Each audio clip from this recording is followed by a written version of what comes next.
Tonight, we step into a town in central Turkey where an ordinary basement wall hid 18 carved floors, descending 280 feet into volcanic rock.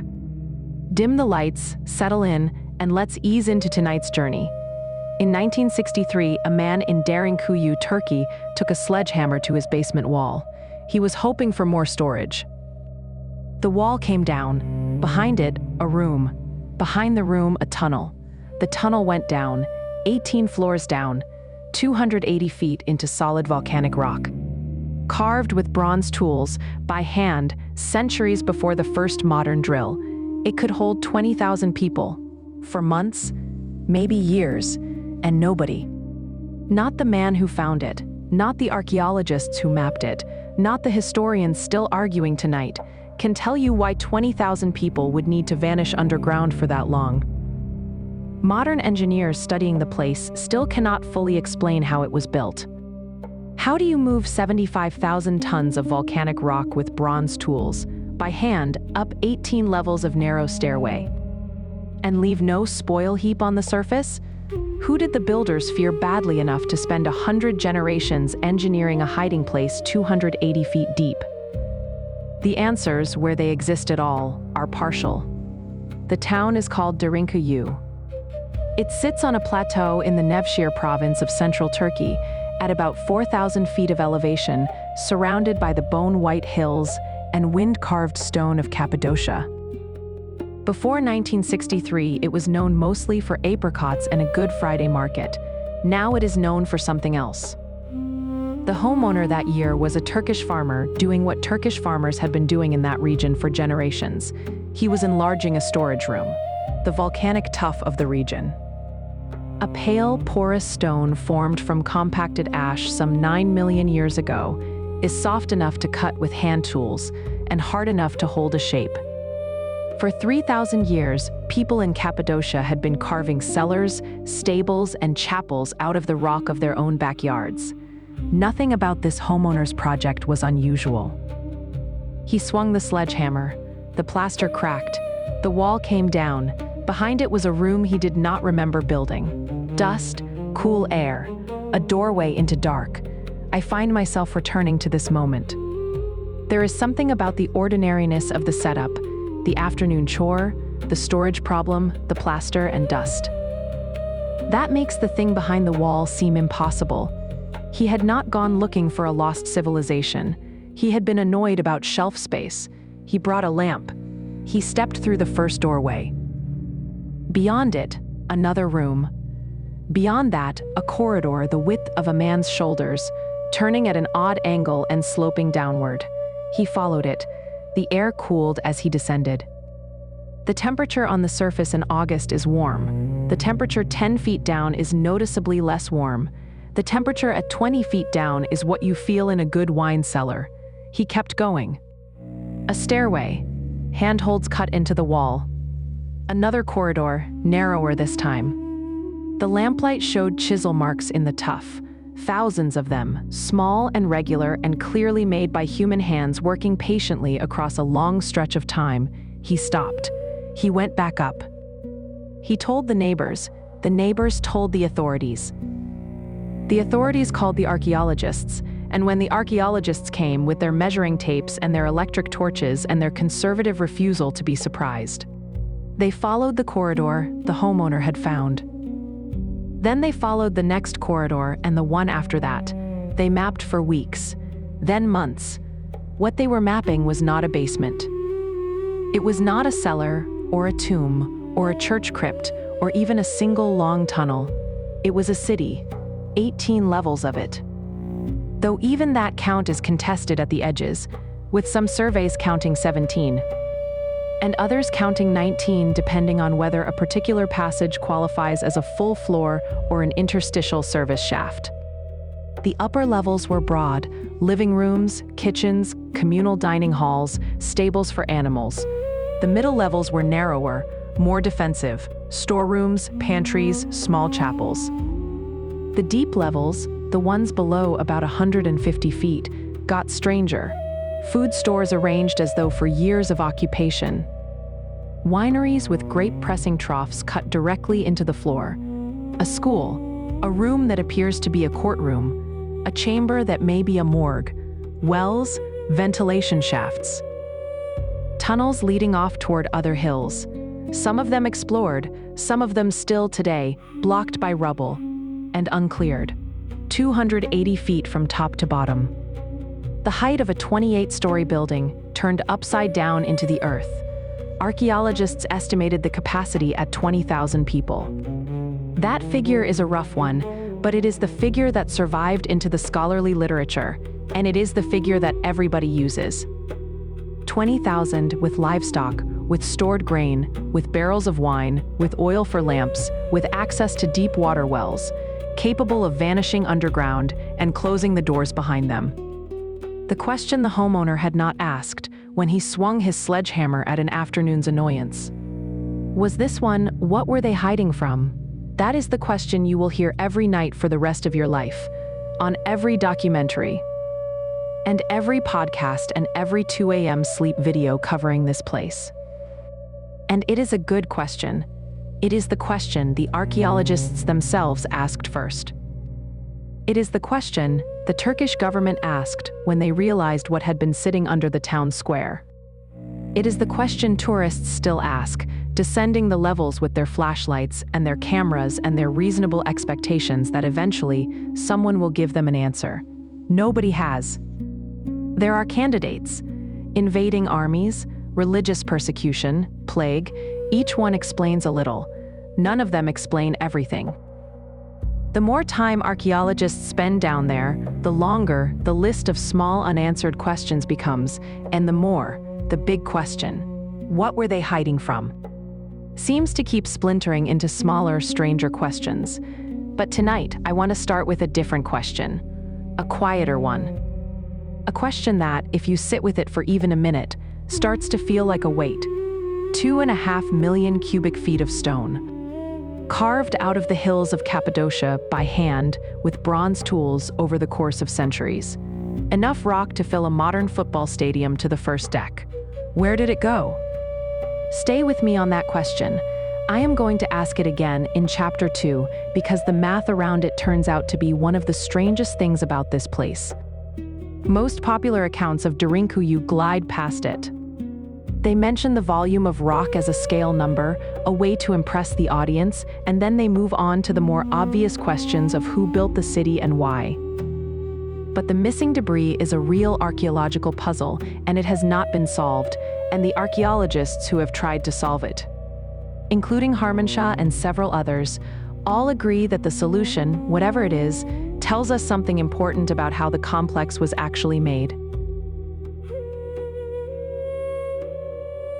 Start with the math, because the math is where the trouble starts. The complex, as mapped, extends to about 280 feet below street level and spans, roughly, a horizontal area of around 1 million square feet across its 18 levels combined. The tunnels, chambers, shafts, wells, and ducts remove volume from the rock. Engineer estimates of that removed volume hover around 2.5 million cubic feet. Some surveys push the number higher, toward 3 million, depending on whether blocked and unexplored passages are included. Some push it lower.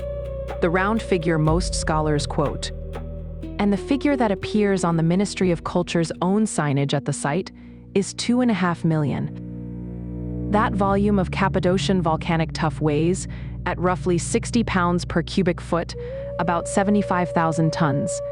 75,000 tons. If you imagine a dump truck, the kind that carries a full load of construction debris, that dump truck hauls about 20 tons at a time. You would need 3,750 fully loaded dump trucks to move this much stone. They did not have dump trucks. They had wicker baskets and leather sacks and shoulder carries. They had the grade of the stairways they themselves were cutting, which means the last basket of debris from the 18th floor came up by the same stairway that the first basket came up, with people passing in both directions. Leave that aside, forget, for a moment, how it was moved. Ask only this: where did it end up?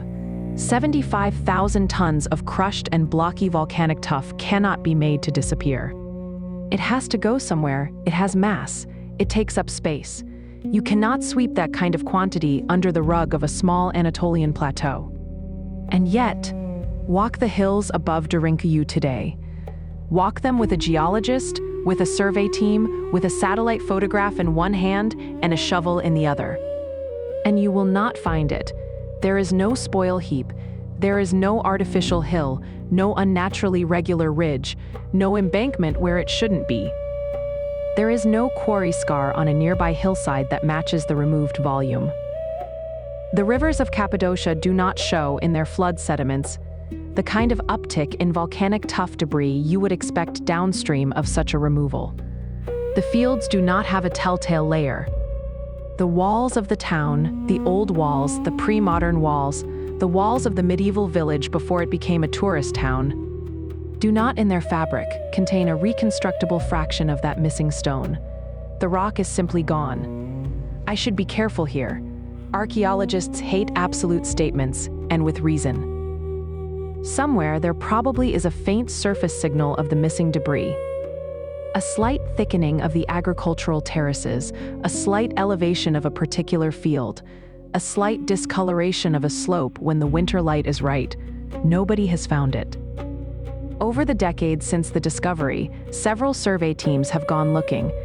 The University of Illinois archaeologist Ömer Harmanşah, a Turkish-American scholar who has spent his career on exactly this kind of landscape question, has walked these hills. Drone surveys have been flown. Ground-penetrating radar has been pulled across the fields. The results so far are quiet. The debris, if it is there, is not obvious.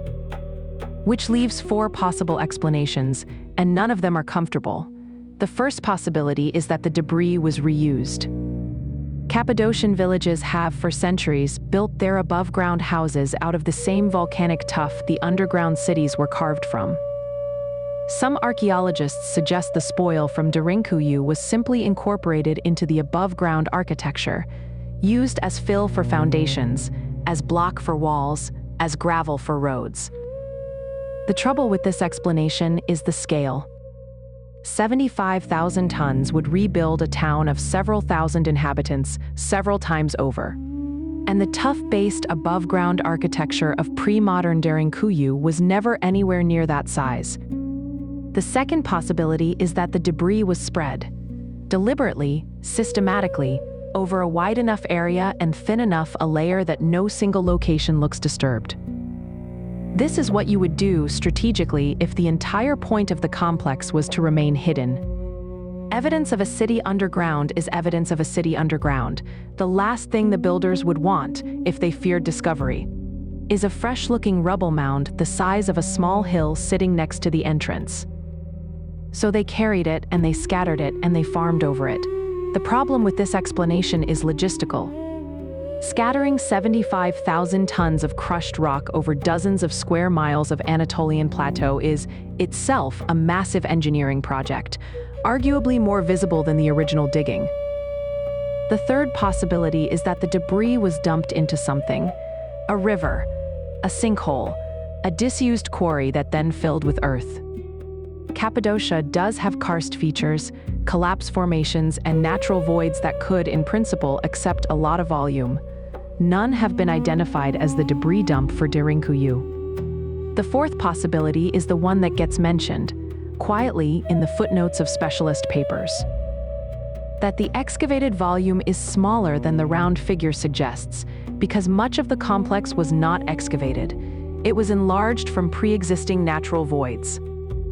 Gas bubbles in the tuff, karst cavities, older small cellars, and the engineering work was one of connection, doorway cutting, and floor leveling, rather than wholesale removal. In that case, the debris problem shrinks to a fraction of 75,000 tons, manageable, absorbable, invisible, over time. Let me linger on the logistics, because the logistics are worth sitting with. The ordinary archaeological comparison for an excavation of this size is a Bronze Age quarry. Quarrying a stadium's worth of stone, the equivalent volume is something several ancient civilizations did. The Egyptians quarried more than that at the Giza Plateau for the pyramids. The Romans quarried an order of magnitude more across the empire. But when the Egyptians or the Romans quarried, the debris problem was not a problem at all. The quarry is the pit. And the pit stays where it is. The removed stone goes directly into the above-ground structure it was cut for. Quarry scar and building site are near each other. You can draw a straight line between them. In the case of Derinkuyu, there is no above-ground structure of comparable mass within any reasonable distance. The nearest substantial pre-modern construction is a few small churches, and some domestic architecture that, even summed across the entire region, falls short of absorbing the volume. The closest comparable case I can think of is not in Turkey. It is in northern France, at a place called Noors, where a medieval underground refuge holds perhaps 3,000 people across roughly 3 kilometers of carved chambers. Excavations of Noors have actually documented a small, but visible above-ground spoil heap, now partly leveled by farming. When you compare Noors, which removed perhaps 1% of the rock Derinkuyu removed, with the Cappadocian Plateau's apparent flatness, the discrepancy sharpens. Noors shows a spoil mound. Derinkuyu, 100 times the size, does not. There is one more technical wrinkle that deserves mention. Cappadocian tuff, when freshly quarried, is soft enough to crumble in the hand. Exposed to air and time, it hardens significantly. This means that debris left on the surface for decades would, eventually, bind itself into something resembling a solid block. Visually indistinguishable after a few centuries of weathering from the surrounding bedrock. If the builders of Derinkuyu dumped their debris into shallow basins and let it cure, the result after 3,000 years would be unremarkable terrain. Not invisible, unremarkable. The difference matters. An archaeologist could, in principle, test suspect areas with a core sample and find disturbed material. It would take a targeted, patient survey of many square miles of farmland. Nobody has funded that work. I want to stop on that fourth possibility for a moment. It is not a resolution. It is a deflation of the question, a technical qualifier that says, maybe the hole isn't as hollow as we think. Some of Derinkuyu's lower chambers do show signs of enlargement rather than creation from scratch. Particular roof shapes, particular irregularities in the floor plan, that are easier to read as worked over natural hollow than dug from solid rock. But most of the complex does not read that way. Most of it shows the patient, regular, unmistakably human chisel mark pattern of stone that was taken out a basket at a time. So the question stays open. Where did the rock go? We will come back to this question. Not to answer it. I should be honest about that, for anybody settling in and hoping for a tidy close. But to notice it in the corner of the story, the way you notice a shadow in a room whose shape you cannot quite explain. Every chapter after this one will ask you to hold a piece of Derinkuyu in your mind, the ventilation system, the doors, the dating, the sister cities, the Christians who came later. While you do that, a small voice should be asking, under everything, and also, where did the rock go? Because the answer is one of two things. Either the debris is still hiding, somewhere in the hills, folded into the landscape, waiting for the right survey to notice it. Or the people who built this place were working at a scale and with a discipline that is not quite recognizable as ordinary human labor, patient, methodical, entirely invisible afterward. Which is, of course, exactly what they wanted.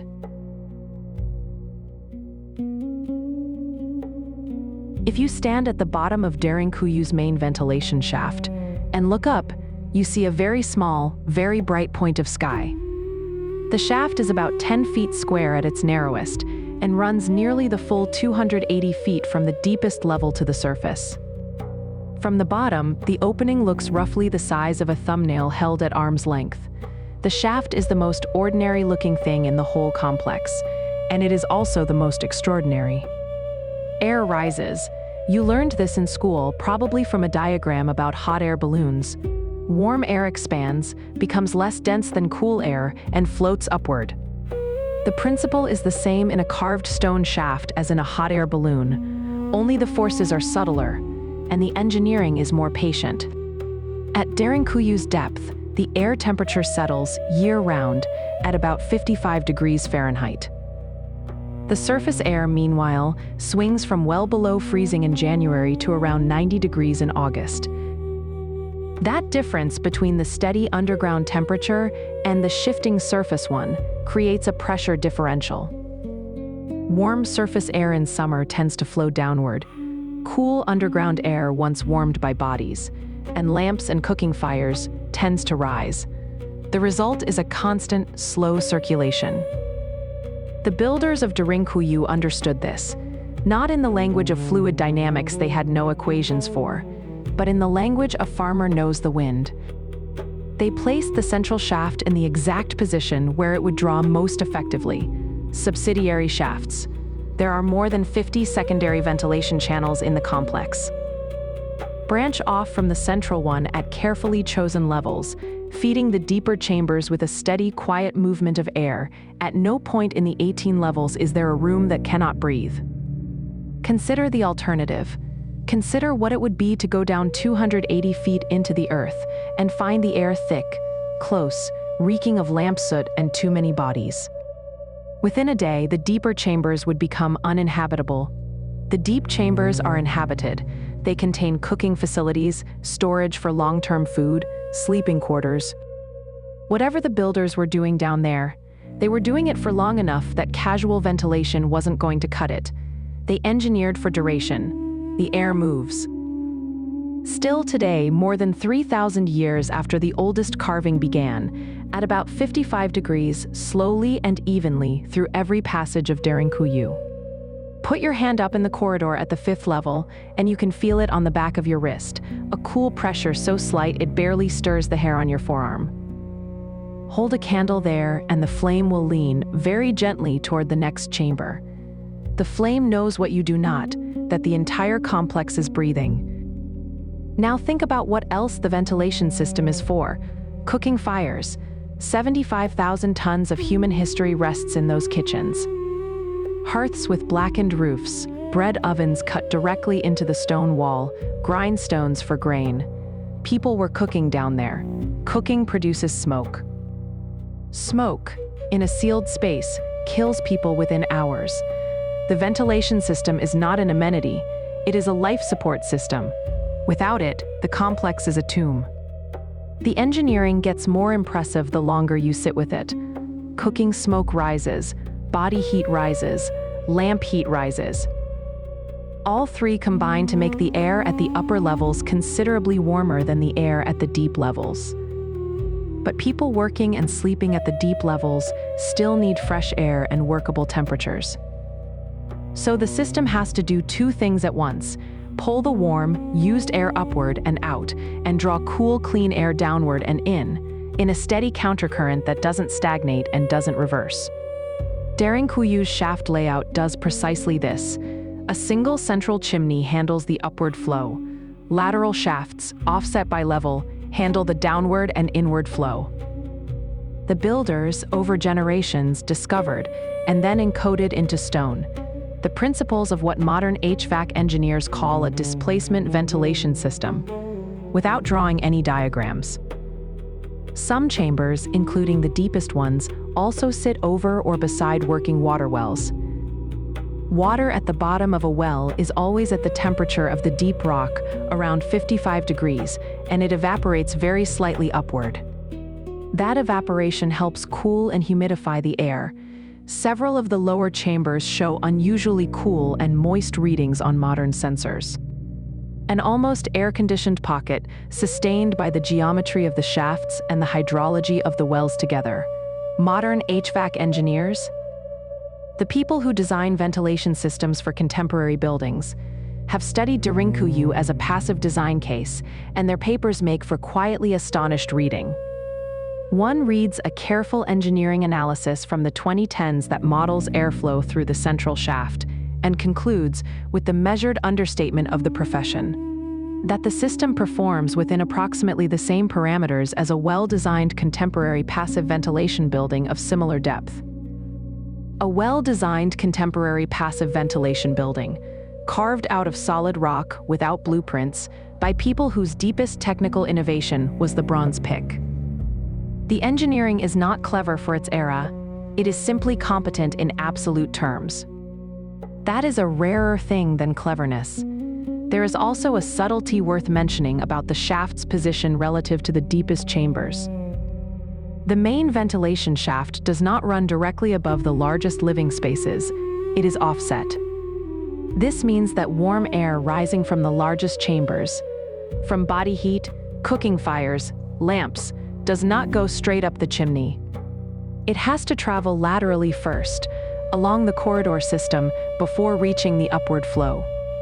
That lateral travel distributes the warm air across multiple levels, warming the upper chambers incidentally as the used air rises.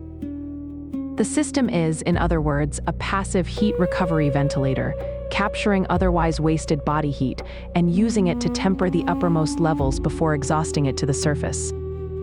Again, designed without equations, without prior examples to borrow from, over generations of patient trial.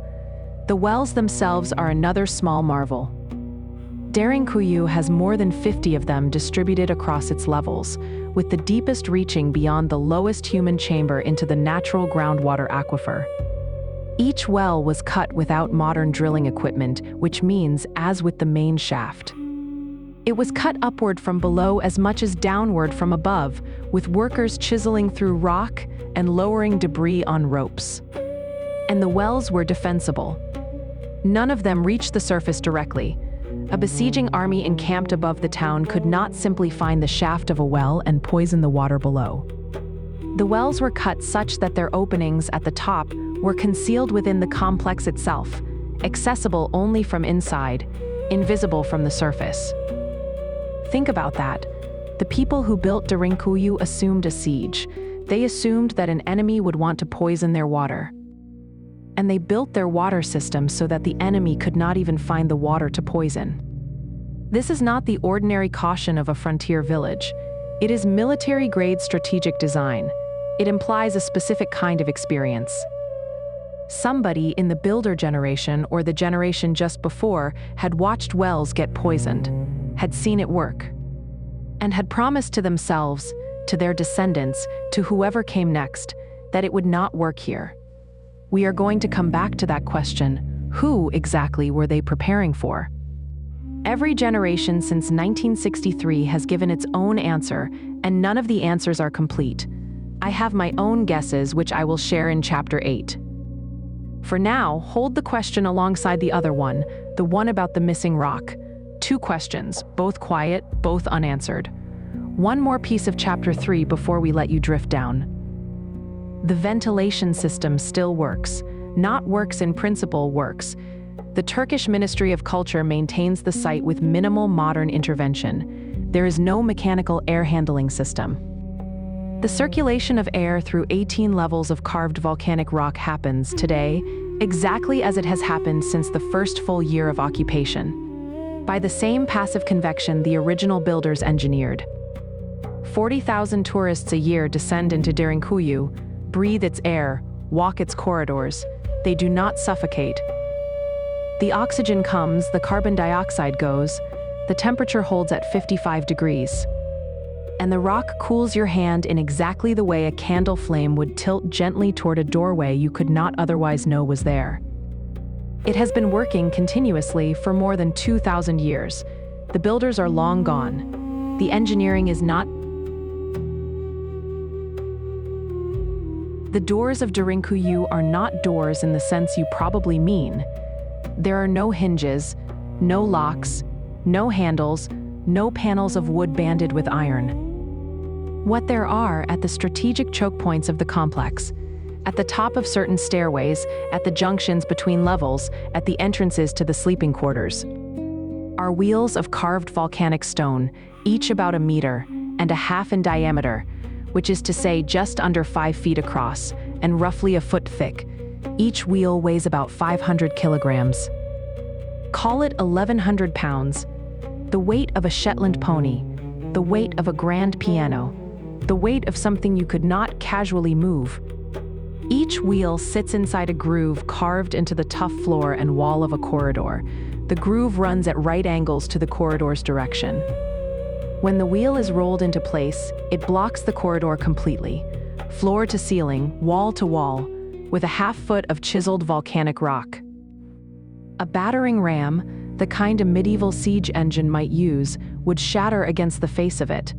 A pick would take hours to make a breach, and the breach would not be large. This is already a serious door. It gets more serious. The wheel has a hole through its center. Not a decoration, a spear aperture, slightly wider than a man's fist, tapered slightly toward the inside. From inside the complex, from behind the closed door. A defender can reach through the aperture with a spear or a pike or a torch and drive it outward into whatever is standing in the corridor on the other side. The attackers, however, cannot reach through the aperture to do anything useful. The taper is such that an outside-in thrust strikes the stone face well before reaching a defender. The geometry is one way. The architecture is itself an argument. The people inside are protected. The people outside are exposed. Then there is the matter of how the door is moved. The wheel, weighing what it weighs, is rolled into place from inside the complex by one or two people leaning against it. The carved groove makes this almost easy. Once the stone is aligned, a single person's weight, applied steadily, will ease it across the corridor until the lock position is reached. On the inside, there is a small indentation in the wall, a recess carved to the exact dimension of the wheel's rim, into which the wheel settles, locking itself in place by friction and by geometry. To release the wheel from that position, from the inside, one or two people can lever it out with a wooden pry. To release it from the outside, from the corridor facing the locked door, there is no mechanism, no handle, no ring, no lever, no point of purchase. The stone is smooth and flush with the opposing wall. You cannot pry it, you cannot drag it. You cannot, with reasonable force, do anything with it except stand in front of it and imagine what is on the other side. The door locks from the inside. It does not unlock from the outside. There is no metaphor at work here. The statement is literal, mechanical, and easily demonstrable to any visitor who walks a Derinkuyu tour today. The defensive logic is absolute. Now count the doors. There are at least a dozen of these rolling stone doors at Derinkuyu. The exact count depends on which surveys you trust and whether partially preserved examples are included in the total. Call it a dozen and keep in mind that additional doors likely existed in passages that are now rubble-blocked or uncleared. A dozen one-way defensive choke points, each requiring 1,100 pounds of dressed stone precisely fitted into a pre-cut groove, each with a spear aperture. Each positioned to cut off a specific section of the complex from the levels above. You do not build this much defensive infrastructure for a raid. Raiders come, take what they can, and leave in a day. You do not need a one-way stone door that locks from the inside for a single afternoon's problem. You do not spend a generation chiseling these doors out of solid rock if the trouble will pass within a week. The doors are evidence of a different kind of threat. A threat the builders expected to be persistent, repeating, and serious. A threat that justified closing the people of the region, 20,000 of them, with livestock and food stores, into a lightless, windowless volcanic rock for days, weeks, possibly months at a stretch. What was that threat? Here is where I want to bring in a name: Ömer Harmanshah. He is an archaeologist at the University of Illinois Chicago, born in Turkey, trained in Istanbul, and then Philadelphia. And for most of his career, he has worked on exactly this problem. The landscape archaeology of Central Anatolia, the relationship between above-ground and below-ground architecture in the region, the deep history of settlement and flight. In 2014, Harmanshah and a survey team from the University of Illinois conducted the Yalbert Yelasi Archaeological Landscape Research Project, which documented Hittite-era landscape features across Turkey. His work on Cappadocia includes detailed attention to quarry marks, the specific patterns left by specific eras of stoneworking, and to the long cultural memory of refuge architecture in central Anatolia. What Harmanshah and other landscape archaeologists have argued is that Derinkuyu's defensive architecture is layered. The oldest defensive features, The stone doors at the intermediate levels, for instance, show working patterns consistent with pre-classical, possibly even Hittite-era technique. The later features: shallower doors, simpler chisel work, certain patch repairs, show Byzantine-era patterns 1,000 years younger. In other words, the doors of Derinkuyu were not all installed at once. They were not the work of a single generation responding to a single crisis. They were installed, reinforced, repaired, and re-engineered over the course of more than 1,000 years, layer by layer, century by century, generation by generation. I want to describe here what a 500-kilogram volcanic wheel looks like up close. Because the photographs do not quite convey it, run your hand across the face of one of Derinkuyu's stone doors and you feel the chisel pattern. It is not smooth, it is not polished. It is a close, regular field of small indentations, each one about the width of a thumbnail, each one the bite of a single tool against the tough. A careful field observer, with patience and a magnifying lens, can read the chisel work the way a geologist reads a cliff face. The older doors, the Hittite or Phrygian era ones if the early dating holds, show a particular wide-bladed chisel pattern with slightly irregular spacing. The middle period doors, Roman, early Byzantine, show a narrower, more regular pattern. The late doors from the Arab raid period show the most regular pattern of all, almost mechanical in its consistency, suggesting either a standardized tool or a standardized work discipline. The chisel marks are the maker's fingerprint. They survive because the stone survives. They are what Harmanshaw and his colleagues look at, patiently in the long process of dating the layers. Which means the threat was not a single event. The threat was the baseline. For over 1,000 years, the people of Central Anatolia, successive communities, different cultures, speaking different languages, worshipping different gods, continued to maintain and improve this defensive architecture because they continued to need it. Across the long arc from the late Bronze Age through the Byzantine period, there was always, somewhere on the horizon, a reason to close the doors. That is a claim worth pausing on. It is not a theory about a specific attacker. It is a theory about what the region was like for 2 or 3 millennia. A place where the question was not whether you would need to vanish underground, but when. And when the need came, the doors were ready, because generations before had kept them ready. We will come to the question of who exactly the attackers were. But for now, sit with the doors. 1,100 pounds each. Spear apertures, one-way lock, a dozen at Derinkuyu alone. And we will see shortly many more across the region. They do not look like panic. They look like preparation. How old is Derinkuyu? That sounds like a simple question. It is not. When a popular article says the city is 3,000 years old, the article is quoting a round figure that hides the real complexity. Pieces of Derinkuyu are 3,000 years old. Other pieces are significantly younger. Some pieces may be significantly older. The complex as a whole was not built in a year or a century, or even in a single historical era. It was built in phases, each phase reusing and extending the work of the previous one, across at least 3 distinct civilizations. This is not the kind of thing a carbon date can resolve in a single reading. Let me explain why. Carbon dating, as a technique, works on organic material: wood, bone, textile, leather, charred food. It does not work on rock. The volcanic tuff of Derinkuyu is geologically old, millions of years old, and carbon dating the rock itself would tell you nothing useful about when people carved it. What archaeologists can date is the organic evidence left inside the complex: charcoal from hearths, seed remains from storerooms, bone from animal pens, ash from lamps.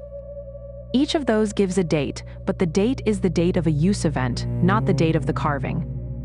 Someone cooking a meal in a chamber in the year 800 tells you the chamber existed by 800. It does not tell you the chamber was carved in 800 rather than in 1500 BCE. So the archaeological argument about Derinkuyu's age is an argument about the earliest confirmed use date. Any carving has to be at least as old as the earliest use of the space. but it can be older, significantly older. Charcoal recovered from intermediate levels of Derinkuyu has returned carbon dates clustering in the range of roughly the 7th century BCE through the 7th century CE.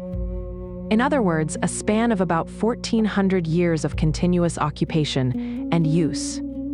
That span covers the Late Iron Age, the Achaemenid Persian period, the Hellenistic period, the Roman period, and the early Byzantine period. The upper end of that range is comfortable. There is abundant evidence of Byzantine-era Christian use in the complex, dating confidently to the late Roman and early medieval period. The lower end, the 7th century BCE, is already older than most popular accounts suggest, and a handful of dates from the deepest levels. Dates that are harder to interpret because the chambers in question may have been cleaned or reused multiple times. Push earlier. How much earlier? Here is where the second kind of evidence comes in. Textual evidence. The Hittite civilization, which flourished across central Anatolia from about 1600 to 1180 BCE, was literate. They kept extensive records on clay tablets, first in their own Hittite language and later in Akkadian. Thousands of these tablets have been recovered from the Hittite capital of Hattusa and from scribal archives across Anatolia, and several of those tablets from the Hittite Empire period. Mention underground dwellings. Subterranean cities used, the texts seem to indicate as places of refuge during invasions. The most cited of these references are letters from the Hittite king to his provincial governors, instructing them to prepare the unchi, a word sometimes translated as store places or hidden chambers, in expectation of a threat from enemy raiders. I have to be careful here. The direct textual link between a specific Hittite tablet and a specific underground city at Derinkuyu has never been proven. The references are suggestive, not conclusive. Some scholars read them as evidence of refuges generally, not refuges in Cappadocia specifically, others, and this is where Harmanshaw and his colleagues have made their contribution, argue that the tablet references, combined with landscape archaeology evidence of fortified subterranean sites across central Anatolia, point to an active, long-running Hittite tradition of underground urbanism. Derinkuyu would, in that reading, be one of the later and more elaborate examples of a practice that began hundreds of years earlier, if that reading is correct. And I want to emphasize, it is a reading, not a settled fact. Then the earliest construction phase of Derinkuyu could date to the Hittite period itself, somewhere between 1600 and 1200 BCE. That is more than 3,000 years before the homeowner swung his sledgehammer at the basement wall. Alternative models, more conservative, put the earliest phase in the Phrygian period, roughly the 8th century BCE. Still more than 2,800 years before the 1963 discovery. The Phrygians, who spoke an Indo-European language related to Greek and who controlled central Anatolia after the collapse of the Hittite Empire, are associated in classical sources with elaborate rock-cut architecture. Their mountain tomb complexes and rock-cut sanctuaries are well documented. An underground city would fit the cultural pattern. There is a specific line in one ancient Greek source that gets cited in this context, and it is worth mentioning because the line is strange. Xenophon, the Athenian soldier and writer who led the march of the 10,000 Greek mercenaries back out of Persia in the early 4th century BCE, wrote a book called the Anabasis, describing the journey. At one point, passing through a region of eastern Anatolia, Xenophon describes the local inhabitants as living in underground houses. He writes that the entrances to these houses were in the ground and had to be entered by ladder, that the houses contained goats, sheep, cattle, and fowl, and that inside them the Greeks found stored grain, pulse, and a fermented barley drink. The passage is matter-of-fact, descriptive, not sensational.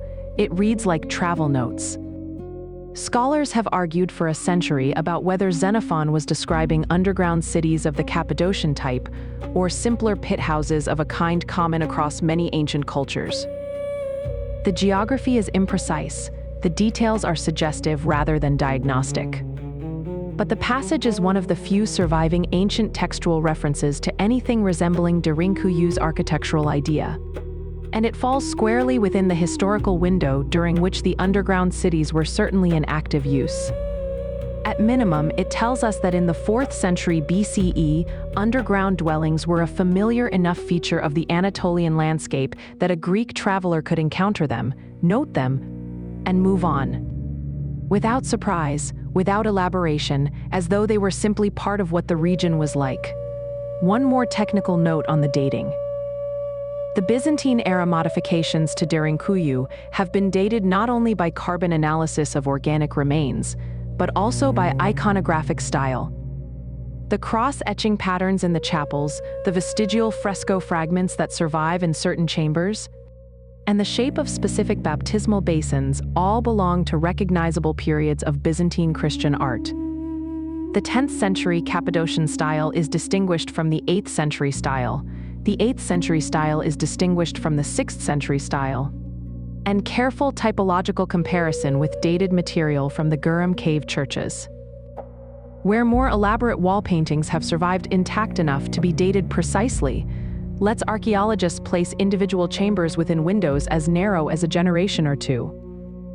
The Christian layer, in other words, is internally chronologized in much more detail than the pre-Christian layers. We know more about the 8th century monks at Derinkuyu than we do about the Hittite laborers.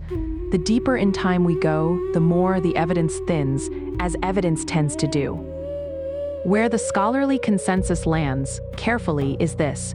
The core of Derinkuyu was carved during a long window that opens no later than the 8th century BCE, and may open as early as the 15th century BCE.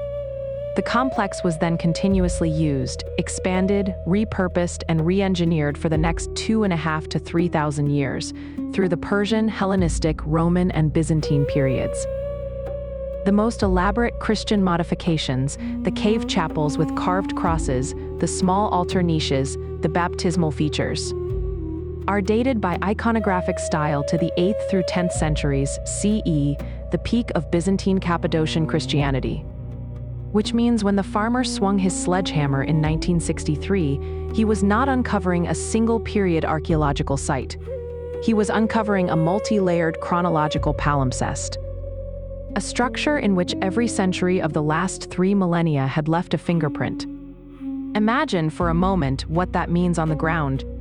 You descend to the 5th level, and you are walking through corridors that a late Byzantine monk might have walked in the year 900 to say his morning prayers. You descend to the 10th level, and you are in rooms that a Roman-era traveler might have used for grain storage in the year 200. You descend to the 15th level, and the chisel marks around you may have been cut by a Phrygian laborer some 3,000 years ago, and in certain chambers at the deeper levels. Marks that have been plausibly dated to the late Bronze Age. Hittite-era work, in other words, still rest untouched in the rock. It is not one city, it is several cities, stacked in time, sharing the same physical space. And I find myself returning, here, to a small question that is not quite answered by all the dating work. Not when. Why keep going? Why would Phrygians, then Persians, then Hellenistic Greeks, then Romans, then Byzantine Christians? 5 distinct cultural communities over the course of 2.5 millennia, all decide that this particular labyrinth in the rock was worth preserving, worth expanding, worth passing on to the next culture as something usable rather than as something to be sealed up and forgotten? The answer is not that they all faced the same enemy. The enemies changed. The Phrygians feared Cimmerian raiders from the Black Sea. The Persians feared local uprisings. The Romans feared Parthian incursions from the east. The Byzantine Christians feared first Arab and then Seljuk raiders. The threats were not continuous, they were episodic, and from different directions. What was continuous was the solution. The space itself, Derinkuyu, is, in this reading, not really a city at all. It is an institution. An inherited piece of civic architecture, handed from one generation to the next, from one culture to the next, for nearly 3,000 years. With the understanding that, sooner or later, you will need it.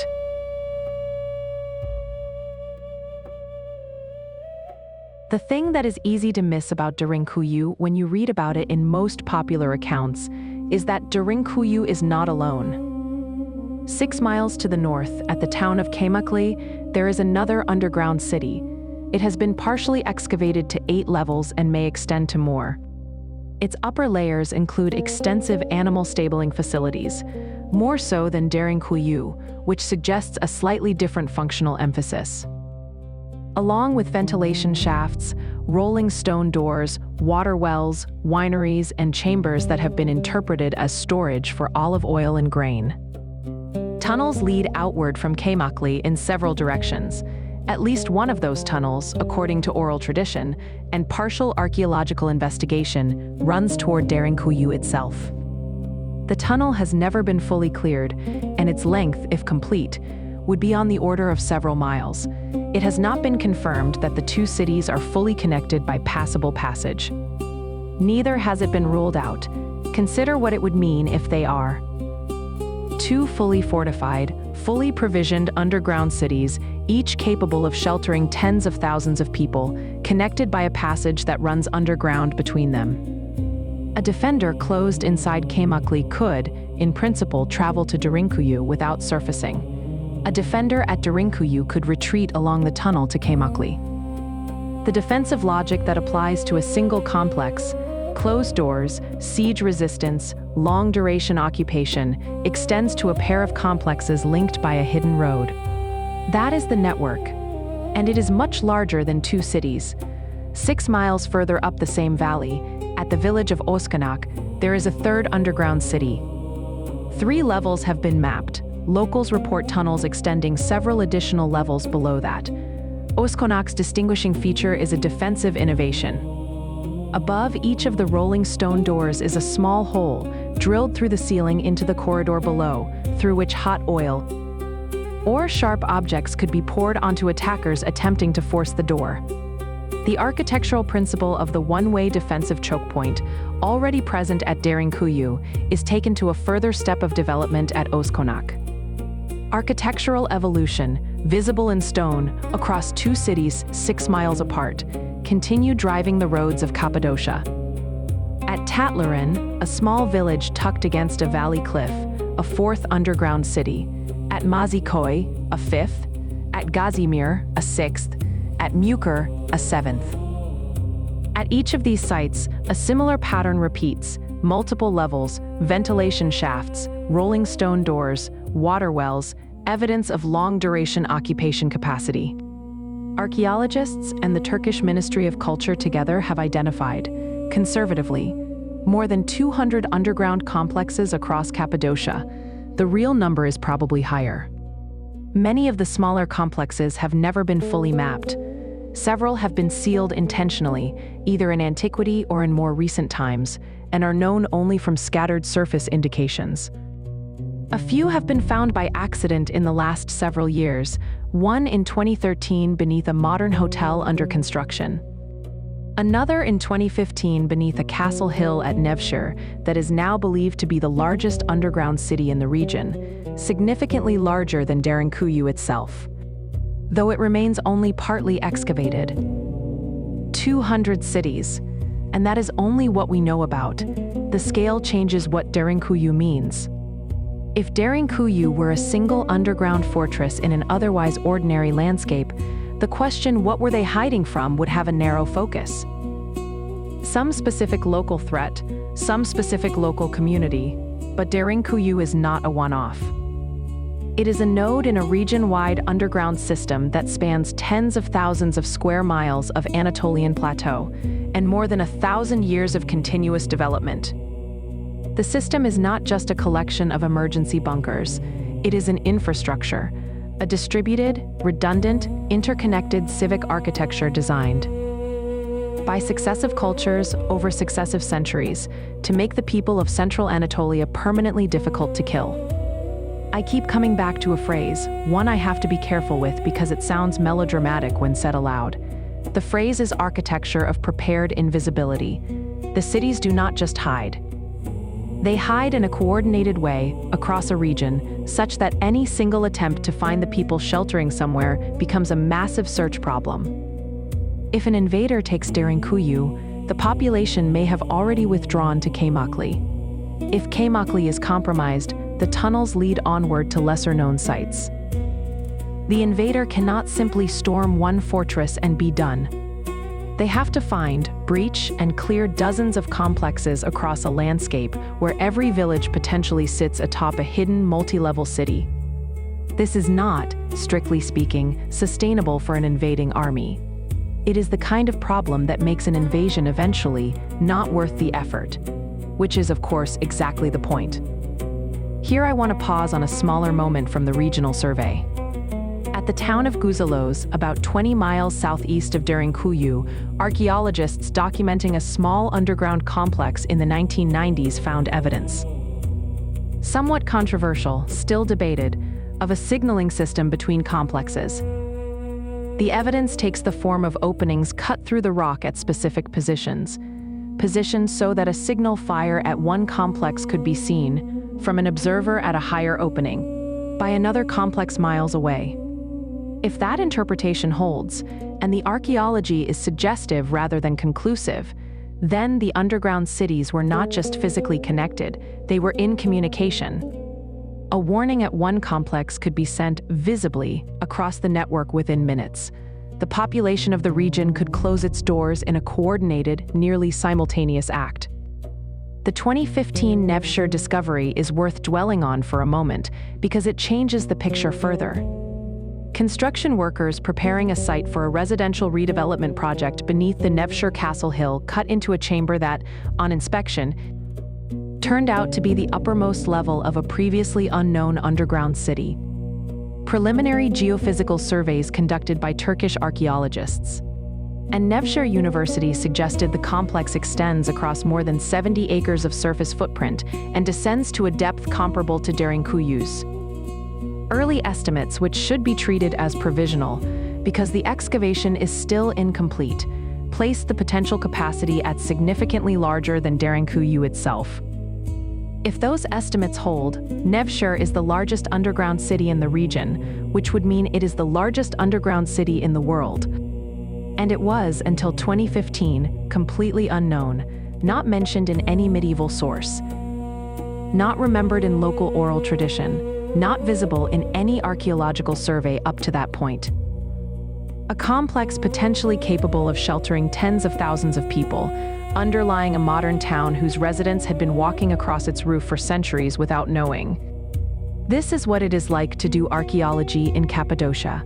The ground beneath ordinary buildings is rarely only what it seems. What looks like an empty field is, often enough, a field with several levels of carved city beneath it, unrecorded, waiting for a coincidence to bring it back into view.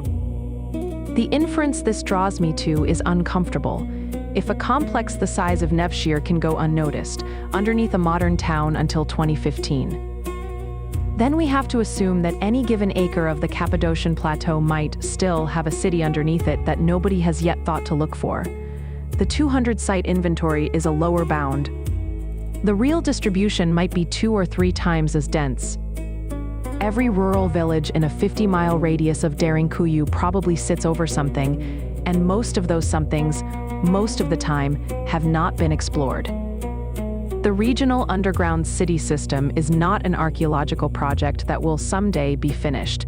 It is an open-ended feature of Anatolian geography. The mapping is ongoing. It will be ongoing, in all likelihood, for another several centuries. Limited not by the absence of sites to find, but by the slow pace at which modern construction and modern archaeology happen to reveal them.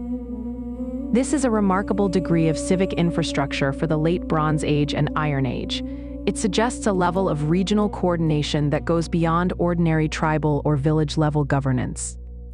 It suggests, and here I am speculating, I should note, ahead of where the scholarly consensus rests, a civilization that did not necessarily have a visible capital on the surface, or that could, at need, withdraw the capital's functions into the underground network itself.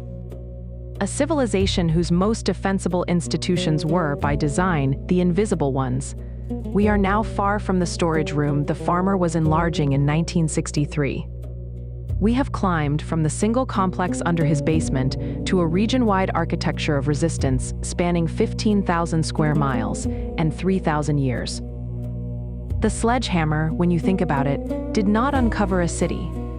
It uncovered a system. And the system is, even now, not fully mapped. Most popular accounts of Derinkuyu stop at, "There are dozens of other underground cities in the region." That sentence, so small and tidy, is doing an enormous amount of work. It is the footnote where the real story lives. 200 underground cities, connecting tunnels, some confirmed, some suspected. A signaling architecture, possibly. Continuous use across 3 millennia, across 5 distinct cultures, across every major invasion that swept central Anatolia from the Bronze Age to the medieval period. Derinkuyu is not the story. Derinkuyu is where the story happens to be visible. By the 7th century of the Common Era, the people using Derinkuyu were Christians. Not exclusively Christians. The region was a meeting ground of faiths for most of its history. But Christian enough and numerous enough to have modified the complex extensively for Christian worship. Small chapels were carved at several levels, niches for altars. Basins that appear to be baptismal fonts, crosses incised into the ceilings and walls, saints' faces, some still faintly visible, painted in the characteristic Byzantine style of the Middle centuries. The religious archaeology of the complex from this period is rich and well documented. What the religious archaeology does not tell you, at first glance, is that the Christians did not build Derinkuyu. They inherited it. This is not a small distinction. It reshapes the whole chronology. In popular accounts, Derinkuyu is sometimes presented as a Christian refuge. The argument being that early Cappadocian Christians, persecuted by Roman authorities, went underground to escape the persecution, and later re-emerged during the Byzantine period to elaborate the complex into what we see today. The argument has some appeal. The famous Gurim cave churches of Cappadocia, with their Byzantine iconography and their preserved frescoes, date precisely to this period. The region has been associated with Christian refuge since at least the 4th century. It is easy to see Derinkuyu in the same frame, but the dating evidence, which we discussed at length in Chapter 5, does not support that reading as the primary construction frame. The deep carving work at Derinkuyu predates Christianity entirely. The oldest datable features are Phrygian or even earlier. The Christian elements are retrofits, additions, modifications to a space that was already, at that point, more than 1,000 years old. Think of it this way. When the first Christian community at Derinkuyu began carving crosses into the walls of a chapel, the chapel itself was a pre-existing chamber, one of dozens whose original Phrygian or Hellenistic purpose we may never fully recover. The Christians did not dig the chapel. They consecrated it. They took a space that had been used for an unknown purpose by people whose language and religion they barely remembered, and they adapted it to their own needs. This is the normal way human architecture accumulates meaning. A temple becomes a church becomes a mosque becomes a museum. Each layer preserves fragments of the one beneath it. The Christian layer at Derinkuyu is thick. 7th century through 10th century modifications are especially extensive. And it is the layer most visible to modern eyes because the iconography is familiar to us. But it sits on top of a lot of older, quieter stone, and the older stone does not give up its secrets easily. What drew the Christians to Derinkuyu specifically during the 7th and 8th centuries is a matter of historical record: Arab raiders. The rise of the Islamic caliphates in the 7th century brought a new threat to the eastern edge of the Byzantine Empire. Arab armies, riding north and west out of Syria, made regular incursions into Anatolia. Cappadocia, sitting on the border of the contested zone, was repeatedly raided. Villages were sacked. Monasteries were burned. Populations were enslaved. The Byzantine army could not, in every case, defend the region. It was too large, the frontier too long, the military resources too stretched. The response of the Cappadocian population was the response that had already been hardwired into the landscape for 2,000 years. They went underground. Derinkuyu, Kaymakli, Özkonak, the smaller sites, all of them saw intensified use during the 7th and 8th centuries. Christian communities moved into the existing complexes. They elaborated the defensive infrastructure. Some of the later rolling stone doors and patching repairs date to this period. They added chapels. They added monks' cells and hermits' cells. They established patterns of worship that could be maintained during siege conditions. And when Arab raiders came through, they closed the doors behind them and waited. We have texts describing this from the Byzantine side. Monastic chronicles mention communities retreating to hidden chambers beneath the earth during raids. The terminology is consistent with what the archaeology shows. The timing is consistent with the raid patterns we can reconstruct. The population sizes the chronicles imply. Villages vanishing entirely for weeks at a time. Align with the capacity estimates for the underground cities. The Christians made the complex their own. In other words, not by creating it, but by completing it. They added the spiritual infrastructure that a prolonged underground occupation required. Chapels for daily worship. Baptismal fonts for the occasional child born in hiding. Small saints' images in the corridors to comfort the frightened and to remind anyone descending into the dark that they were not descending alone. One small detail which I find moving. Several of the Christian chambers at Derinkuyu contain what archaeologists have interpreted as memorial niches.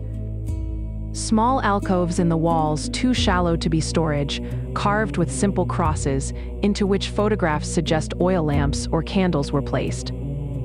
The niches are positioned at eye level, along the corridors leading to the deepest chambers. It is possible, though not certain, that these niches were lit during occupation as a navigation system. Small flickering lights marking the path through the dark.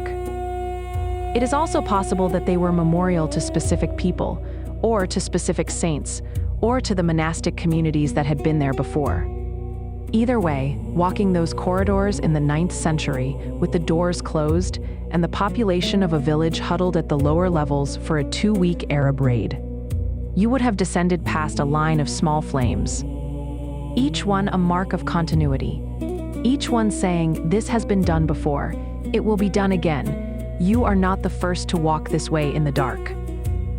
There is a small feature I want to mention from the Christian period that does not appear in most popular accounts, in several of the chambers identified as monastic cells. Small chambers, roughly the size of a modern walk-in closet, with a single carved bench, a single carved shelf, and a single carved niche for a lamp. The walls bear shallow inscriptions in Greek. Most are prayers, a few are names. One, in a chamber on the 7th level, is a single word repeated in a vertical column, written in the distinctive hand of a Byzantine monastic scribe. The word is the Greek for patience. It appears, according to the archaeological record, 15 times, one below the other, running from shoulder height down to the floor.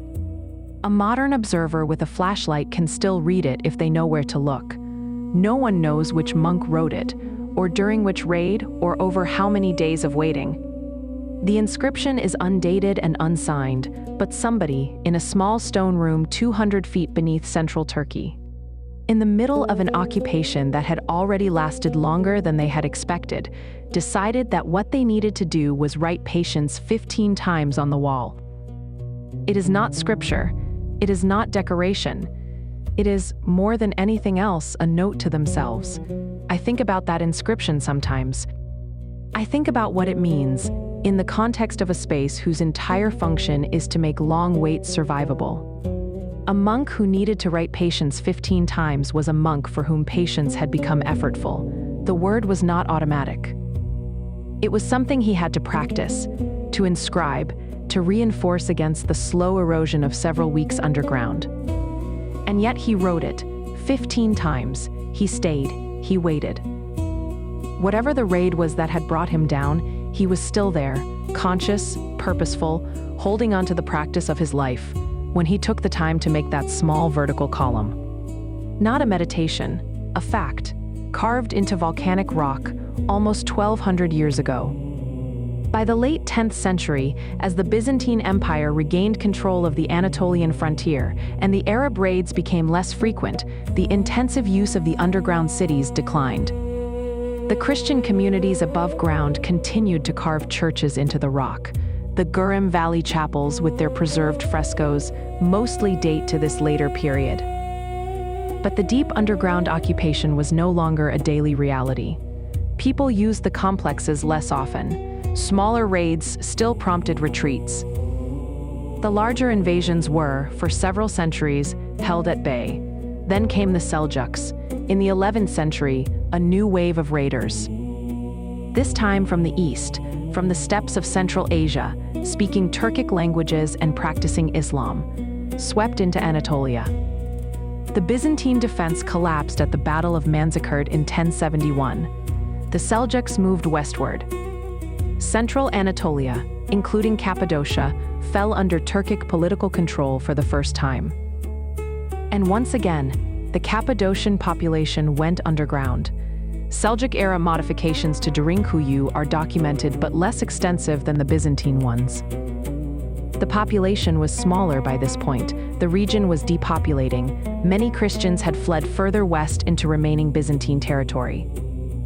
Those who stayed used the complex as it had always been used, as a place of refuge when the surface became untenable.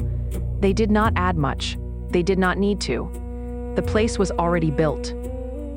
By the 14th and 15th centuries, underground Christian use of Derinkuyu had all but ceased. The population that remained in Cappadocia was mixed, mostly Muslim, and had no particular need for a defensive complex oriented around a pre-Islamic architectural tradition.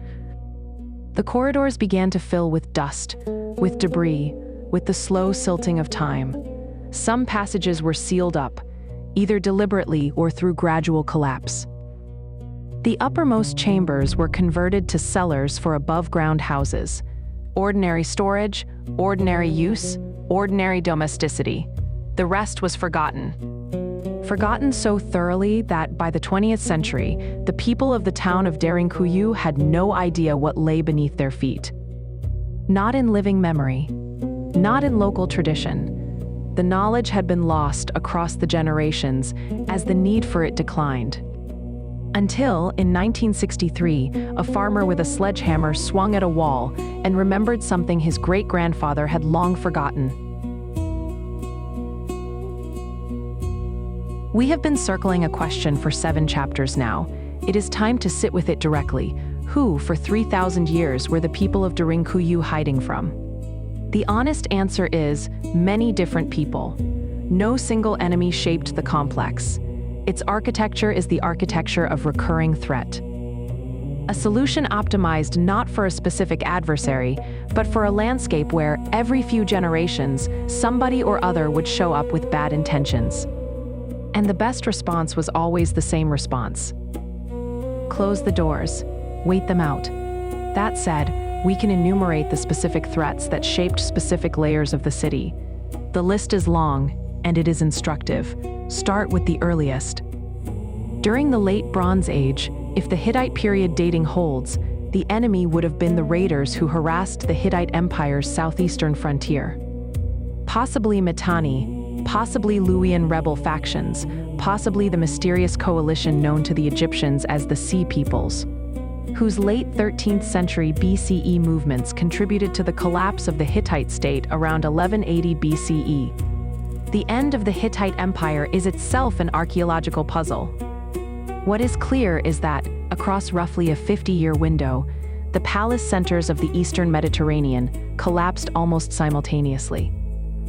A mystery that has generated a library's worth of theories involving climate change, drought, piracy, internal rebellion, and invasion. Cappadocia, at the northern edge of this collapse zone, would have been vulnerable. The earliest underground architecture may be a response to the chaos of the Late Bronze Age collapse. Move forward a few centuries. 7th century BCE, the Phrygian period. The raiders by this point were the Cimmerians, a nomadic steppe people moving southward out of what is now Ukraine and southern Russia.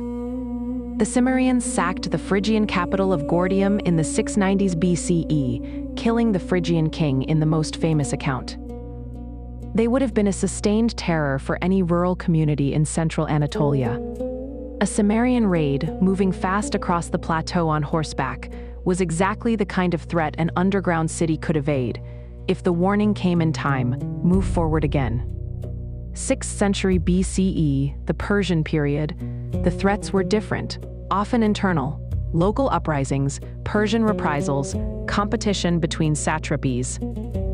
The underground cities would have served variously as hiding places for rebels, caches for dissident communities, and emergency refuges for villages caught between armies. The defensive logic remained useful. The specific enemies rotated. Move forward again. Hellenistic and Roman periods. Parthian cavalry from the east. Pontus, under Mithridates, launching campaigns northward. Local banditry on the Roman frontier. Periodic persecutions of minority religious communities. Christians in the early centuries, CE, Jews at various points, others. The underground cities absorbed each threat pattern and adapted. Move forward again, 7th through 11th centuries. Arab raiders from the south, then Seljuk raiders from the east. We covered this in the last chapter. The Christian population of Cappadocia went underground repeatedly and systematically for 3 to 4 centuries. Then the threats decline. The Ottoman Empire, settling into the region from the 14th century onward, did not bring the same pattern of external raiding.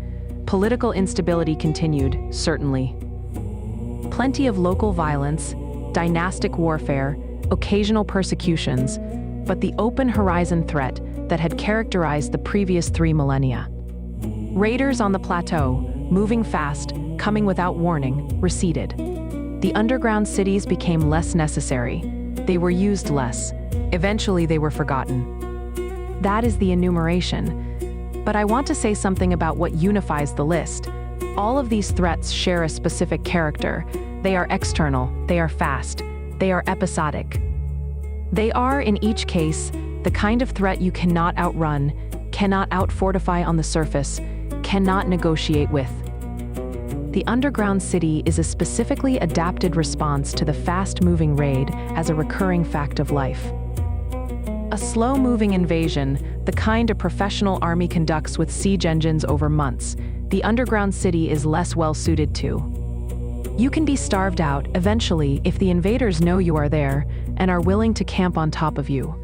But a raid, a sudden cavalry incursion, a column of fast-moving attackers looking for loot and slaves and livestock. Against that kind of threat, the underground city is almost perfect. You close the doors, you wait 48 to 72 hours, you listen. When the sounds above go quiet, when the doors have not been breached, when the attackers have moved on, you come up. This tells us something about the region. Not just central Anatolia was sometimes dangerous. More specifically, central Anatolia was specifically the kind of place where fast-moving raids were a recurring feature of life. For 3,000 years across completely different cultural and political contexts. The Cimmerians in the 690s BCE and the Seljuks in the 1100s CE were almost 2 millennia apart in time, spoke unrelated languages, practiced unrelated religions, and came from opposite directions. But the kind of violence they brought was the same kind of violence: cavalry, fast movement, surprise, the loot and retreat raid cycle. This is the geographic fact that shaped Derinkuyu. Cappadocia sits astride ancient trade routes in a region with abundant farmland, wine, grain, and livestock, a rich target. And with a terrain that invites fast movement but discourages sustained occupation. You can cross the plateau in days, you cannot easily hold it. For 3,000 years, the plateau was exactly the kind of place that raiders would pass through on their way to somewhere they could loot and then retreat home from. And the people of the plateau, understanding this about the place they lived, built the only response that a geography like this admits. They built a city they could disappear into. I should mention, here, the smaller causes: climate stress, famine, disease, evidence from Anatolian paleoclimate studies. tree rings, lake sediment cores, cave deposits, suggests that central Anatolia experienced several significant drought episodes during the relevant time window. One of the most severe occurred around 1200 BCE, coinciding with the Bronze Age collapse. Another, less severe, occurred during the 6th century CE. The late antique Little Ice Age, now widely discussed in the climate history literature. A population under drought stress, with stored food running low, is an unusually attractive target for raiders, which can create a reinforcing loop: drought, raid pressure, need for refuge, deeper underground investment. The climate history and the architectural history match each other century by century in a way that is hard to attribute to coincidence. Disease too. Bubonic plague hit the Mediterranean several times during the relevant centuries. The plague of Justinian in the 6th century, various later outbreaks. Some historians have suggested that underground cities served, on occasion, as quarantine shelters, with infected or non-infected populations separated at the level of the complex itself. The evidence for this use is thin, but the hypothesis is consistent with the space's general logic. When something is coming, and you do not want it to reach you, you go underground and you seal the door. It is also worth pausing on what the complex is not. Derinkuyu is not a tomb. It was not built for the dead. It was built for the living. It is not a temple, whatever religious use the chambers saw. And they saw considerable religious use from at least the Byzantine period onward, was a secondary adaptation, not the founding purpose. It is not a mine. The volcanic tuff has no particular economic value. It is too soft for building stone, and the trace minerals in it are not worth extracting. It is not, so far as anyone can tell, a palace or a ceremonial center. There are no rooms that carry the architectural markers of royal audience halls, banqueting chambers, or state ritual spaces. It is, specifically and only, a place designed for people to live for a while, underground, when they could not live above ground. The simplicity of that purpose gives the complex a certain clarity. It does only the one thing. It does it, as engineering, exceedingly well. Compare this to other underground architectures from the ancient world. The catacombs of Rome, for instance, were burial places, with chapels and small devotional spaces, but not with grain stores, wineries, stables, or long-duration housing. The hypogea of Malta at Al-Suflieni were ceremonial and funerary spaces, not refuges. The Roman concrete vaults beneath cities served a mix of religious, administrative, and structural purposes, but none of them were built for sustained habitation by thousands. There are globally a few rough comparables. Nawers in France, Matera in southern Italy, where carved houses were inhabited as dwellings for centuries, Nushabad in Iran, which the Persians called the Uyi underground city, and which served a similar refuge function at smaller scale, the Yaodong cave dwellings of northern China, the rock-cut town of Mesa Verde in North America. But none of these has anything like Derinkuyu's depth, scale, and defensive elaboration.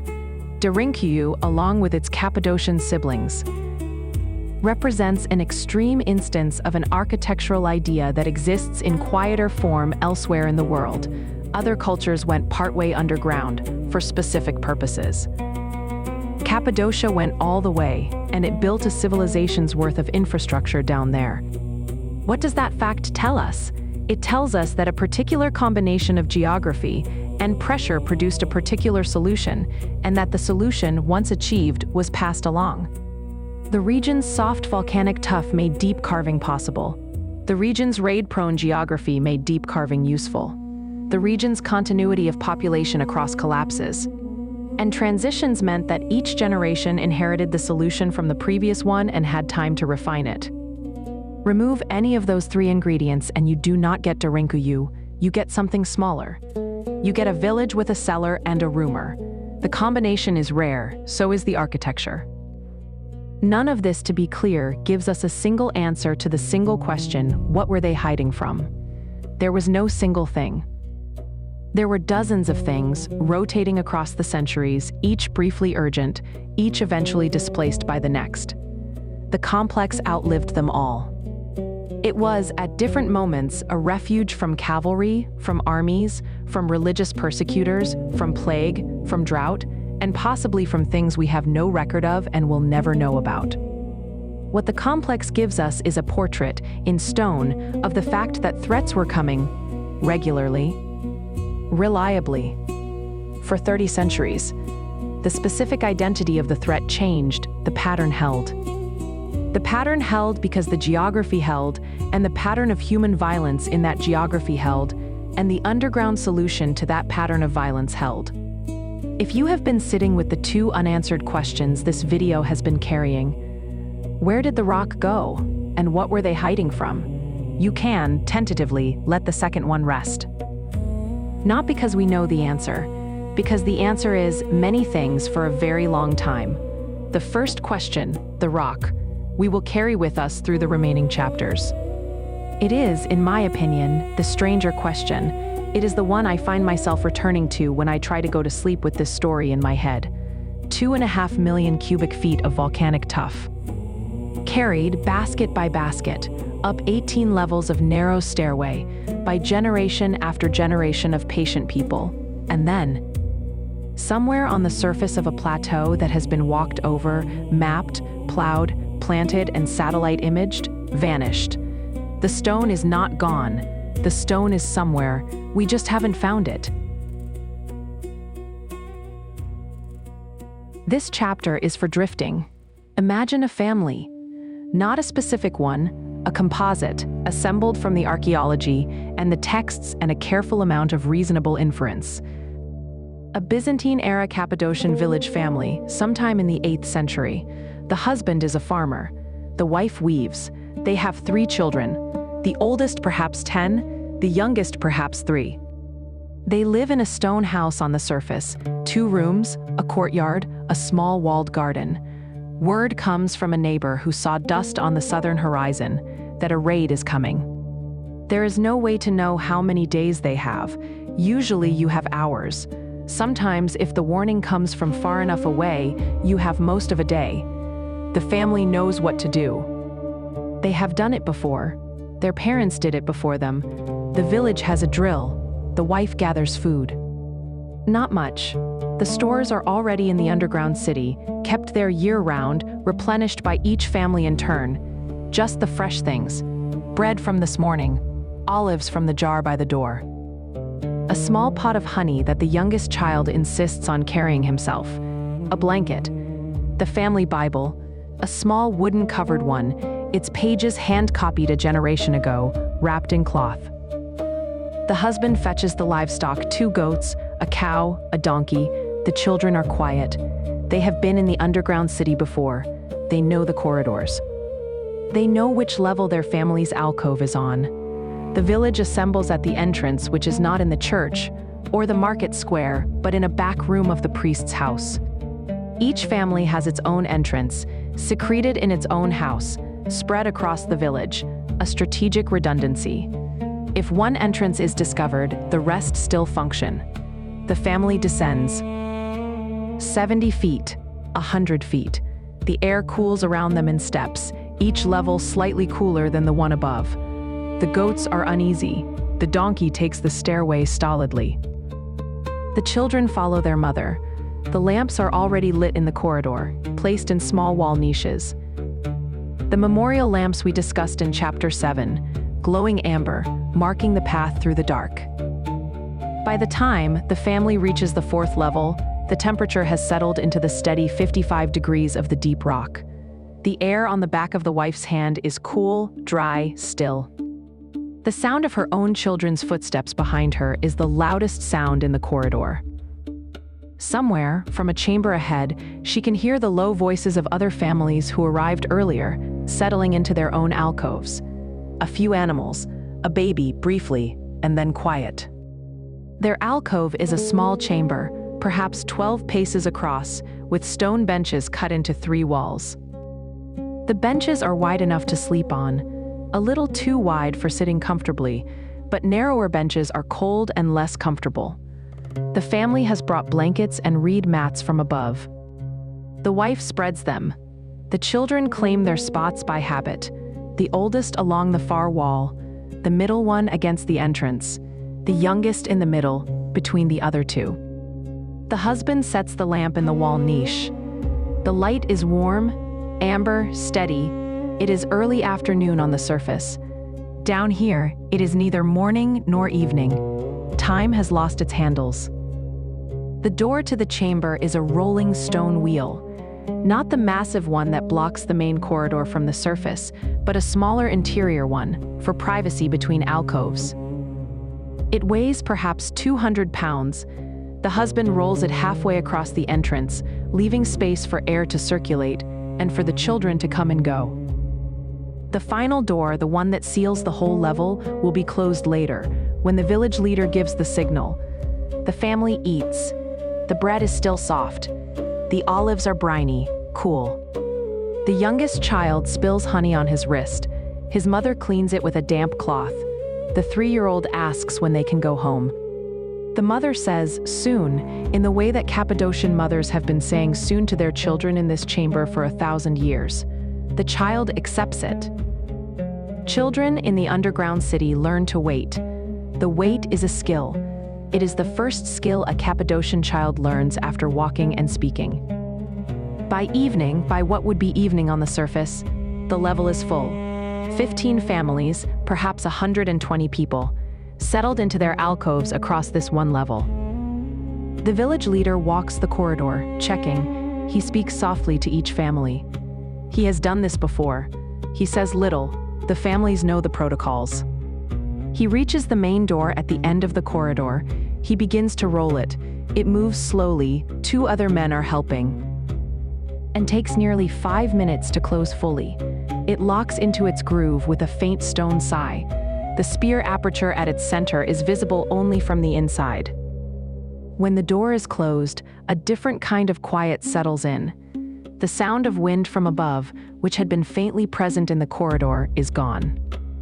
The sound of any surface noise, livestock, distant voices, footsteps is gone. The only sounds in the corridor are interior ones. Breathing, the soft rustle of a blanket. A child's whisper, quickly hushed. The occasional slow movement of a lamp flame as the convection stirs the air in the chamber. The family sleeps. Before the lamp gutters low, the oldest child sits up on her bench and asks her mother about the carvings on the wall above her head. They are small, shallow, hardly more than scratches. Old crosses, the faint outline of a fish, a line of letters too worn to read. The mother reaches up with her fingertip and traces one of the crosses. It was already here, she says, when her own mother brought her down as a child. It was already here when her mother's mother came down. Somebody, long ago, scratched this cross into the wall to mark a prayer. Perhaps for a child who was sick. Perhaps in thanks after a raid had passed without finding them. Perhaps for no reason except that they had sat on this very bench and had nothing to do but think and pray and wait. The oldest child considers this. She traces the same cross with her own finger. Then she lies back down and the lamp settles into its steady amber, and she listens to the quiet breathing of her younger brothers, and the quiet is not unfriendly. The walls are warm in the places her body has touched them. The stone has already taken the shape of her back. The family sleeps on and off across the first night. The wife wakes in the dark sometime past what would be midnight on the surface, and sits up on her bench and watches the lamp flame. It has burned almost through its oil. She reaches over and trims the wick, and the light steadies again. She thinks, as she has thought on other underground nights, about the generations of women who have sat awake in exactly this posture, watching exactly this kind of flame, trimming exactly this kind of wick, while their children slept beside them. She is not alone in the posture.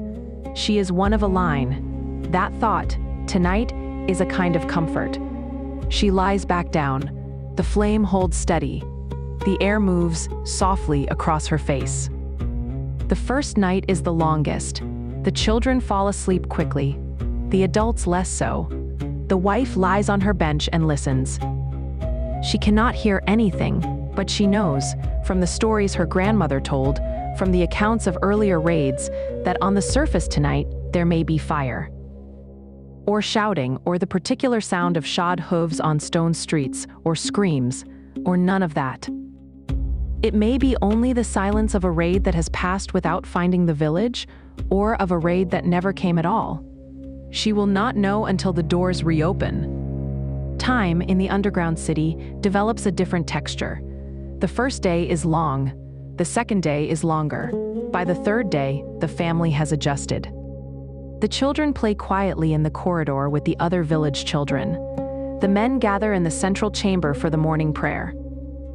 The priest has come down with the villagers, and the chapel is one of the small chambers on this level, its cross-etched niche visible by lamplight. The women grind grain and bake small flatbreads on the stone oven in the kitchen chamber. The routines of surface life have compressed themselves into the underground. The work happens just smaller and slower and in amber light. By the fourth or fifth day, sometimes longer. The village leader, who has been listening at the door with 3 or 4 men taking shifts, gives the signal. He has heard surface-level sounds, familiar sounds. A rooster crowing in the morning, an old woman calling to a child in the village square. The raiders, if there were raiders, have gone. The men begin the work of opening the main door. It takes 4 of them now, 3 to lever, 1 to guide. The door rolls out of its groove with the same stone sigh, reversed. Air from above rushes in. It smells of surface things, soil, wood smoke, baking bread from the houses above. The wife, sitting on her bench in the alcove, smells it and begins to cry quietly. She has not cried in 5 days. She cries now because she knows, from the smell of the air, that her house is still standing, and that her neighbors are still there, and that whatever happened while the doors were closed. The village has survived. The children ascend first, running ahead. The goats follow, then the donkey, then the adults, carrying blankets and mats and the small pot of honey. The priest carries the Bible. By noon, the family is back in their stone house on the surface, and by evening, the fields are being inspected, the livestock counted, the damage assessed. In 1 year, there is no damage. In another, the village has been burned, and the rebuilding will take months. In a third, there is a missing neighbor, caught above ground when the warning came too late. Whatever this year's report is, the family will carry it, briefly, and then return to the ordinary rhythms of life. Bread will be baked. The garden will be weeded. The children will play in the dust of the village square. And sometime in the next year, or the next decade, the dust on the southern horizon will come again, and the family will descend again, and the doors will close again. For 30 centuries, this was what it meant to live in Cappadocia. The stone, by the way, remembers. The benches in the alcoves still hold the shape of where bodies lay down on them, smoothed by the patient wear of thousands of nights of sleep. The walls still hold the soot of lamps that burned there 1,000 years ago. The ceilings at eye level still show the small scratches and faint grooves where children, bored by long days of waiting, ran their fingernails along the rock. These traces are not dramatic. They are quiet. You see them only when you stop and look closely. If you are still with me now, tonight, at whatever level of the house you happen to be in, the stones beneath Cappadocia are still holding those traces. They have not moved. They have not changed. The families who slept on them have been gone for 12 generations. But the shape, the families left behind, is still there, worn smooth, waiting, patient, in the way stone is patient. The modern history of Derinkuyu is a story of partial recovery. Since the discovery in 1963, tens of thousands of tourists and hundreds of scholars have walked the corridors. Much has been mapped. The 18 confirmed levels of the main complex have been measured, photographed, documented, surveyed with ground-penetrating radar, and analyzed with every modern tool the discipline has available. Companion complexes at Kaymakli, Oskonak, and more recently Nevşehir have been partially excavated. The regional inventory of underground sites has grown steadily, from a handful of confirmed cities in the 1960s to over 200 today. And yet, for all of that patient work, most of what we know about Derinkuyu is still bounded by what the complex allows us to see. Significant portions of the lower levels are blocked. Rubble fills certain corridors. Partial collapses have sealed others. Investigating behind those blockages is slow, dangerous, and expensive, and most of it has not been done. The connecting tunnel toward Kaymakli, mentioned in several sources, has never been fully traversed. Parts of it are clear, parts are blocked, and the total length of it, if complete, has not been measured. There are passages at the deepest levels of Derinkuyu that end, abruptly, in sealed rock.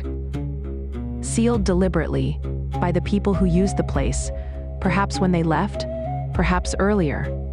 Nobody knows what is behind those seals. And there is more. In 2013, construction workers digging the foundation for a hotel in the town of Nevşehir uncovered a previously unknown underground city. Subsequent excavations suggested it might be significantly larger than Derinkuyu, possibly the largest underground city in the region. The site remains only partially mapped. The full scope of it is still an open question. More are likely to be discovered. Every new road project, every new building foundation, every new water pipe trench in Cappadocia has some chance, however small, of opening into a chamber that has not seen daylight in 1,500 years. The network, in other words, is not finished being found. What else do we not know? A short list. We do not know the full date range of the oldest construction phases. The Hittite-era attribution remains a plausible but unproven reading of the evidence. It could be earlier, it could be later. We do not know the names of the original builders. No inscription in any chamber of Derinkuyu has been found that identifies, in the builder's own words, what the place was for, or who made it. The Byzantine-era Christian modifications include names, saints, occasional donors, but these are layers added centuries after the core construction. We do not know the full size of the peak resident population. The 20,000-person figure is an estimate based on chamber capacity, assuming a particular occupation density. The real number, in a real siege, might have been half that. Or it might have been more, with families sleeping in shifts. We do not know how many sister cities remain undiscovered. Best guess is double or triple the confirmed count of 200. We do not know how the communication and signaling system between complexes worked in detail, if such a system existed. The archaeological evidence at Guzalos is suggestive, not conclusive. We do not know where the debris went. I am going to end on that one, not because I have a secret answer I've been holding back. I do not. But because it is, for me, the quietest and the strangest of the questions this place asks. 2.5 million cubic feet of volcanic tuff, carried upward, basket by basket, across decades or centuries of patient labor. And then, according to all the surveys, all the drone flights, all the ground-penetrating radar, and all the satellite imaging and all the walking, the hills with a geologist in one hand and a shovel in the other. Gone. Maybe it was scattered deliberately. Maybe it was used in building. Maybe the numbers are slightly wrong, and the complex was partly enlarged from natural voids rather than dug out of solid rock. Maybe the debris is still somewhere, in a shallow layer under a particular field, invisible because no one has known where to look, or maybe. And this is my own small speculation, worth what speculation is worth. Maybe the people who built Derinkuyu understood something about invisibility that we do not fully understand.